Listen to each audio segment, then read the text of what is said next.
আচ্ছা, আপনারা কি প্রায় একঘেয়েমি চিকেনের রেসিপি খেয়ে বোর হয়ে যাচ্ছেন? তাহলে আজকের রান্নাটা আপনাদের জন্য। এইভাবে চিকেনের রেসিপিটি বানালে আঙুল কিন্তু চেটেপুটে খাবে, কথা দিলাম। তাই ভিডিওটি কোনো রকম স্কিপ করবেন না, তাহলে কিন্তু মিস করবেন যে কোথায় কোন মশলাটা ব্যবহার করলাম। তাই স্কিপ না করে পুরোটা দেখার অনুরোধ রইল। এই রেসিপিটি দেখতে যেরকম সাধারণ, খেতে কিন্তু অসাধারণ। তাহলে রেসিপিটি দেখা যাক। প্রথমে আগে থেকে ধুয়ে রাখা চিকেনের মধ্যে ফেটিয়ে রাখা টক দই দিয়ে দেবো, সাথেই দিয়ে দেবো অল্প হলুদ। এখানে কিন্তু হলুদটা খুব কম ব্যবহার করেছি, বেশি কিন্তু ইউজ করব না, সামান্য একটু সোনালি রঙের জন্য কিন্তু আমি ব্যবহার করলাম। চিকেনের সাথে ভালো করে মিশিয়ে দিয়ে দেবো আদা রসুন বাটা। আদা রসুন বাটাটা ম্যারিনেটে আমি বেশি ব্যবহার করেছি।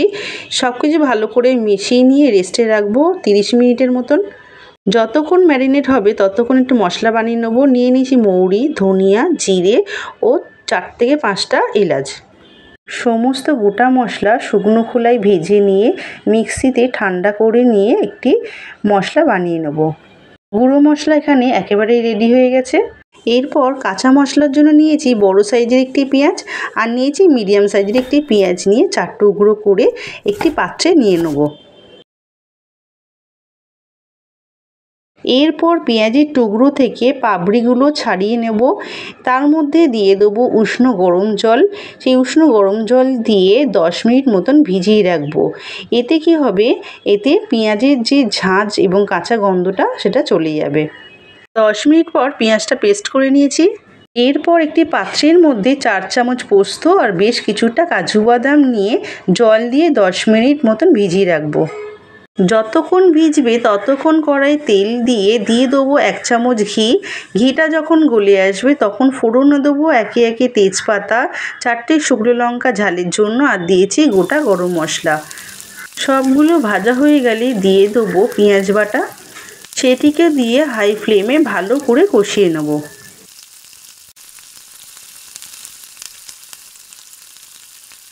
কষিয়ে নেওয়া হয়ে গেলে দিয়ে দেবো আদা রসুন বাটা 1/2 চামচ।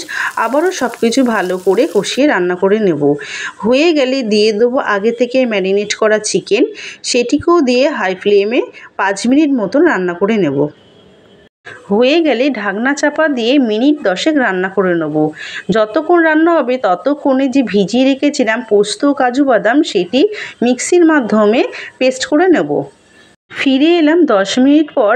এখানে কিন্তু চিকেন থেকে যে জল ছেড়েছে এই জলে কিন্তু রান্নাটা হবে, এক্সট্রা কিন্তু কোনো জল আমি ব্যবহার করব না। আর এই যে ঢেকে যে রান্না করেছিলাম এখানেই কিন্তু আমার 90% মতন চিকেন সেদ্ধ হয়ে গেছে। চিকেন থেকে জল কিছুটা কমে এলে এই স্টেজে দিয়ে দেবো কাজু ও পোস্ত বাটাটা। আবারও সব কিছু চিকেনের সাথে ভালো করে মিশিয়ে নিতে হবে। খুব ভালোভাবে মিশিয়ে নেওয়া হয়ে গেলে দিয়ে দেবো পরিমাণ মতো নুন আর দিয়ে দেবো মেন উপকরণ লাগছে এখানে কেওড়া জল। এটার জন্য কিন্তু এর স্বাদ দ্বিগুণ হবে। দিয়ে দিয়েছি 4 চামচ মতন কেওড়া জল। আর যে প্রথমে ভাজা মশলাটা করেছিলাম সেই ভাজা মশলাটা দিয়ে খুব ভালোভাবে সব কিছুর সাথে মিশিয়ে নামিয়ে নিলেই কিন্তু পরিবেশনের জন্য একেবারেই কমপ্লিট হয়ে যাবে এই সুস্বাদু চিকেন রেসিপিটি।